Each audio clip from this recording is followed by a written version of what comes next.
Сәлеметсіздер ме оқушылар?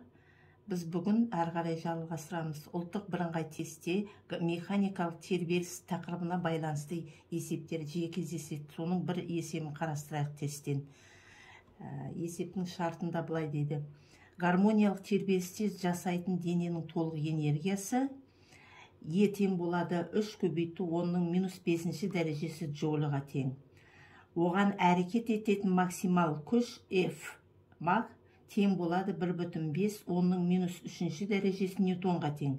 Тербелістің периоды Т тең болады 2 секунд. Бастапқы фазасы 60 градус. Басқаша айтсақ, пи бөлінген 3-ке. Бұл жерде біз теңдеу, дененің қозғалыс теңдеуін жазуымыз керек. Ол үшін біз бұл есеп механикалық тербеліске беріліп тұр. Соған байланысты біз гармониялық тербелістің теңдеуін жазамыз. Гармониялық тербелістің теңдеуі x тең xm синус омега т қосу фи 0. Бұл жердегі xm деген амплитуда, мынау циклдік жиілік омега, фи 0 деген бастапқы фаза. Одан кейін біз циклдік жиіліктің формуласын жазып аламыз. Ол 2 пи бөлінген т-ға.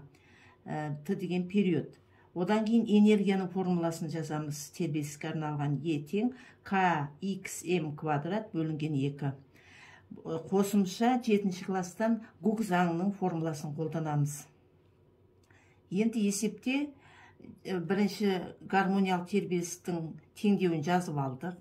Циклдік жиіліктің формуласын жазып алдық. Одан кейін Гук заңының формуласын жазамыз. Гук заңынан К-ны тауып аламыз. К тең F бөлінген X-ке.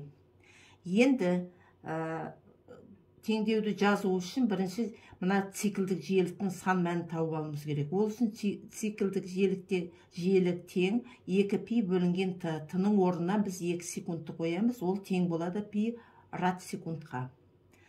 Енді келесі энергияны табамыз. Энергияның формуласы ол Е тең болады kxm квадрат бөлінген 2. К-ның орнына біз мына формуланы апарып қоямыз. F бөлінген x-ті. F бөлінген x-ті қоямыз да, мына дәрежемен мына x қысқарып кетеді. Сонда fx бөлінген 2. Е тең fxm бөлінген 2-ден xm-ді табамыз. Амплитуданы. Табу үшін 2 ені бөлеміз f-ке. Енді сан мәні қоямыз. Енің мәні бізде 3 көбейту 10⁻⁵ дәрежесі джоульға тең. F тең болады 1,5 10⁻³ дәрежесі ньютонға тең. Сан мәнін қойып аламыз. Сонда 4 көбейту 10⁻² дәрежесі метрге тең.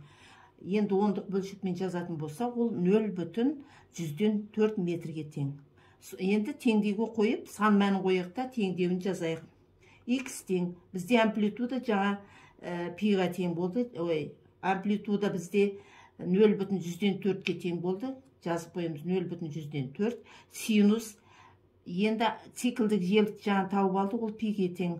Пи-ті дейміз. Қосу бастапқы фаза бізде пи бөлінген 3-ке. Сонда міне біз теңдеуді жаздық. Қозғалыс теңдеуін. Біз жаңа тесттің жауаптарын байқайық. Тесттің жауабынан қарап отырсақ, екінші В жауабында сәйкес кеп тұр. X тең 0,4 синус пи-ті қосу пи бөлінген 3 метр деп тұр. Демек, жауабы В болады екен бұның.